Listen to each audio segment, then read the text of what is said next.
Pasveiki. Ko aš dar nepavalgiau.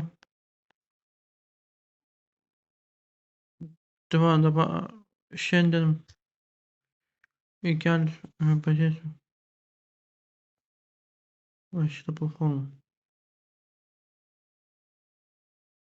Dabar atsiųsiu, pažiūrėkim.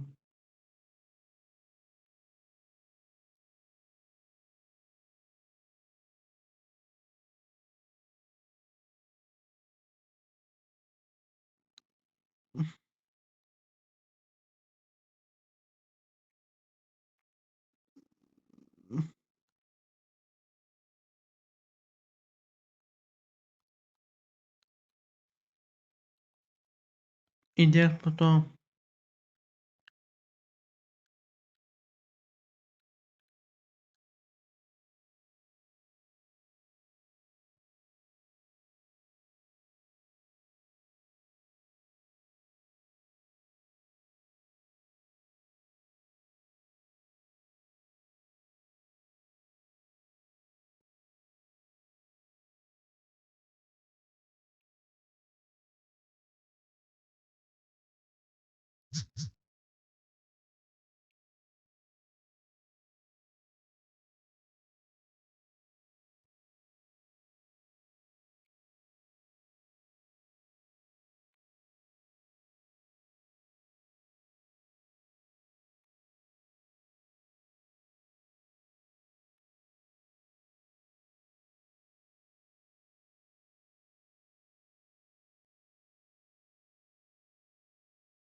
TikTokas atsirado 2016 metais. TikTokas atsirado, kai man jau buvo 14 metų, kai man buvo. Tada jisai atsirado. O, atsisiu. Gerai. Na ką, kai baigia atsisiųst, dabar tęsiam.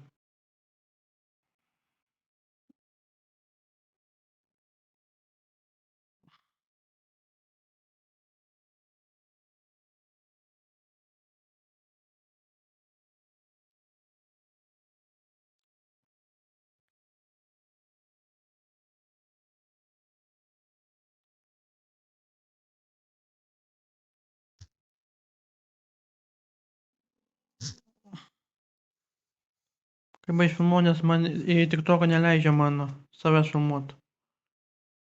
Tave negaliu įkelt į TikToką, į YouTube'ą. Tai aš pagalvojau, kiek YouTube'ės laidą.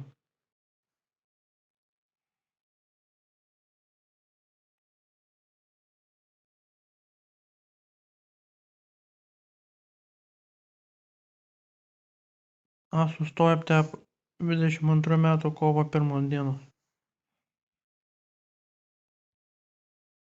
Reik ten pratęst. Oi, ne čia darau. Ne taip darau, atsiprašau. Sustoja apie 22 kovo 1 dienos.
Va čia stojau.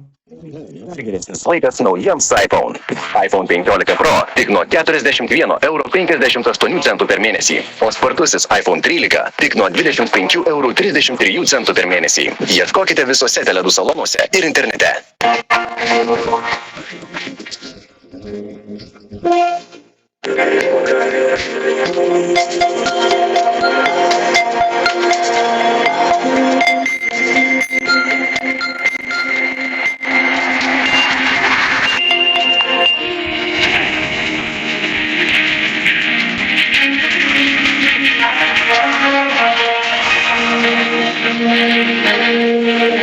Sveiki, 17 valandų ir jūsų ekranuose tiesioginiame eteryje info komentarai.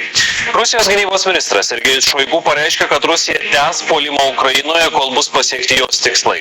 O Kijevas praneša, kad į šalį įžengė Minsko kariai. Nors šalies vadas Lukašenka tai oficialiai paneigė, bet pripažino, kad parengtos priešlėktuvinės gynybos priemonės ir pridėjo, kad kitaip elgtis negali. Pasaulis skelbia vis naujas sankcijas Maskvai, rubliai šiožė žemyn ir greitai taps visiškai bevertė valiuta, o tai pykdo rusus. Lietuva į Hagos teismą jau pasiuntė Minsko ir Maskvos režimų lyderius. Kas vyksta Ukrainoje ir kur tai veda? Apie tai artimiausią pusvalandį. Kartu su mumis Mykolo Romerio universiteto teisės mokyklos profesorius Justinas Žilinskas. Labas vakaras. Labas vakaras. Taip pat Vilniaus universiteto politologas Vytis Jurkonis. Sveiki. Sveiki. Ir čia studijų Svetbank Lietuvoje vyriausiasis ekonomistas Nerijus Mačiulis. Labas vakaras. Sveiki. Pone Mačiuli, nuo jūsų noriu pradėti. Kas vyksta su Rusijos ekonomika? Rusijos ekonomika susidūrė su tokiamis sankcijomis, kurių nesitikėjo nei Kremlius, nesitikėjo nei vakarų valstybės pačios, nes pirmosios sankcijos, kurios buvo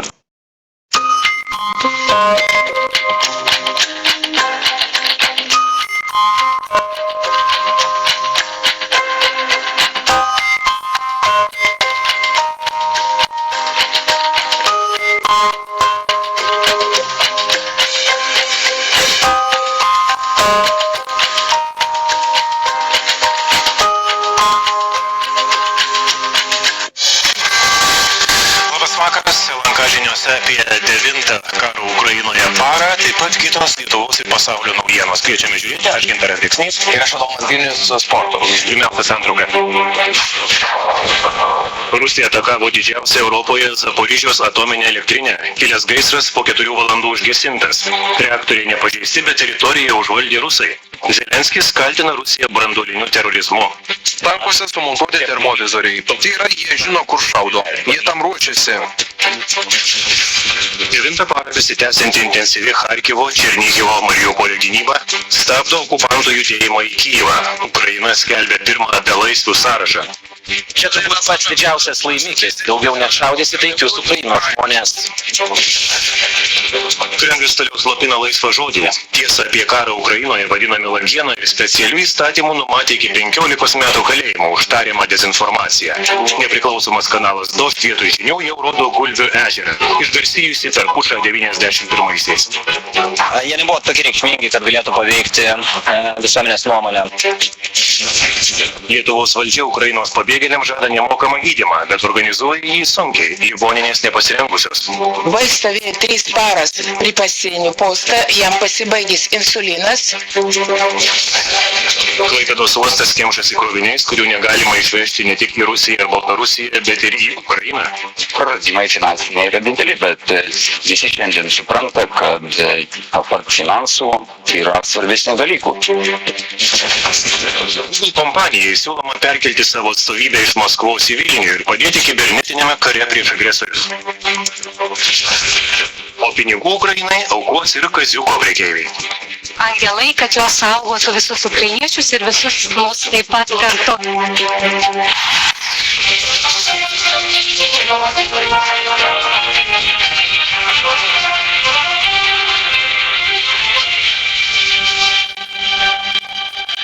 Rusijos agresoriai Ukrainoje atakavo didžiausią Europoje atominę elektrinę. Tatena skelbia, kad pavojaus nėra, radiacinis fonas nepakitęs. Atakuoti administraciniai pastatai. Iš 6 jėgainės reaktorių dabar veikia tik 1, kiti 5 specialiai išjungti. Tarptautinė atominės energetikos agentūra sako, kad toks rusų elgesys labai pavojingas. Rusai yra įsipareigoję net per karą vengti civilinių branduolinių objektų.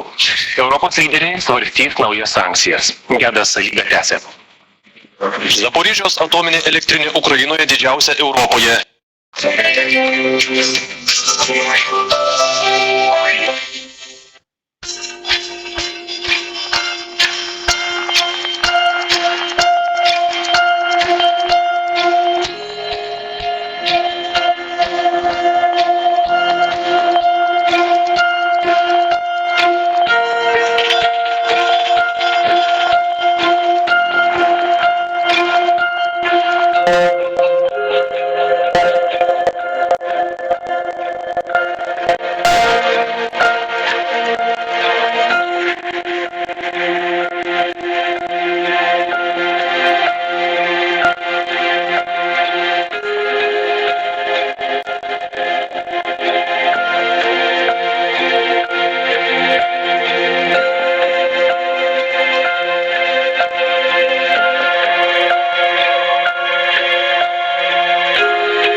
O, sidabrinė žemė. Oho.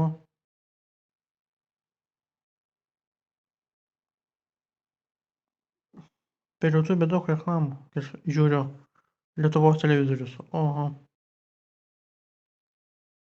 Vis kitų reklamų čia metu.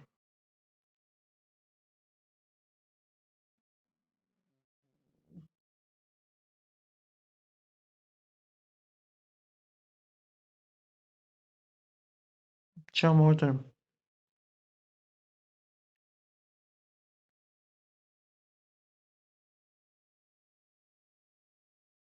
Mykolo kaimas. Kur čia randas?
Mama turi šitą televiziją.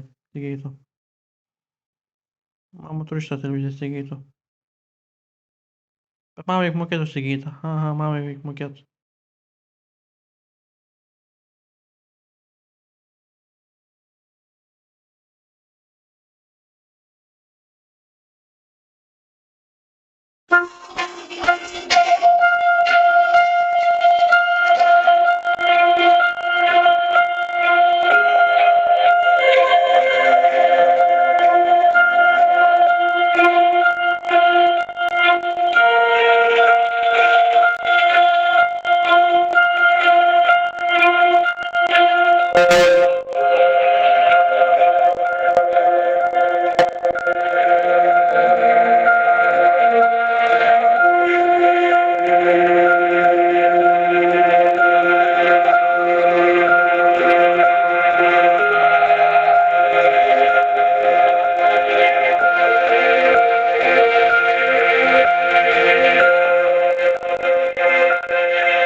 Vis kitokia reklama šiemet.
Labas vakaras, Lietuvoje pusė 7 eteryje dirba pirmadienio LNK žinios. Ačiū, kad žiūrite. Aš Lina Kairytė. O su sporto žiniomis Asta Stažukaitė. Kviečiame žiūrėti.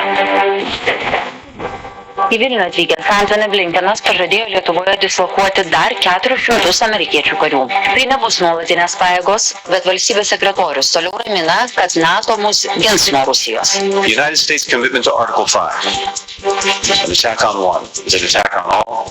That commitment is sacrosanct. Kiniškas Kremliaus siūlymas dėl evakuacijos. Nuo karo bėgantiems ukrainiečiams siūloma bėgti į Rusiją arba Baltarusiją. Kyjivui tai pavadinus įsityčiojimu, civilio evakuacija toliau vyksta mirtinomis sąlygomis.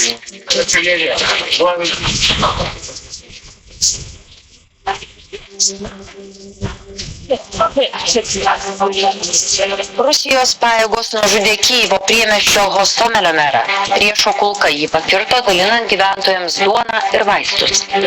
Vyko ryškus Jurijaus Trilipko atminimas.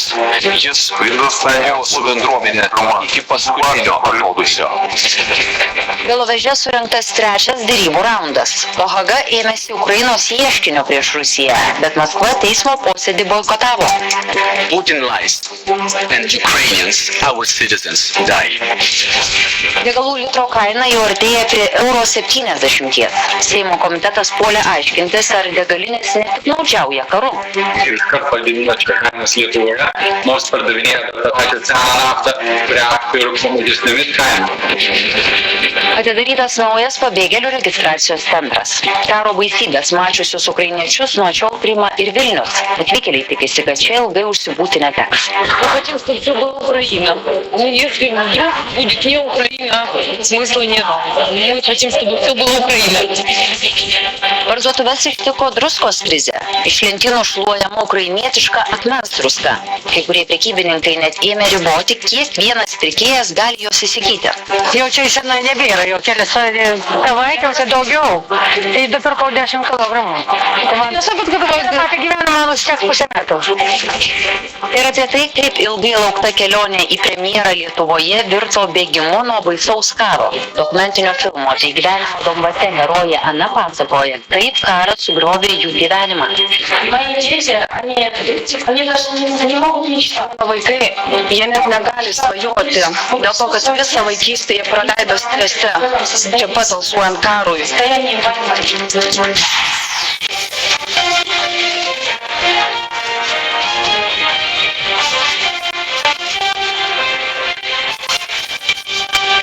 Vėl skamba raminimai ir užtikrinimai. Pastaruoju metu itin dažnai girdime NATO partnerių žodžius dėl 5 straipsnio. Vilniuje besilankantis Jungtinių valstijų valstybės sekretorius Antonis Blinkenas sako, kad šis straipsnis amerikiečiams šventas.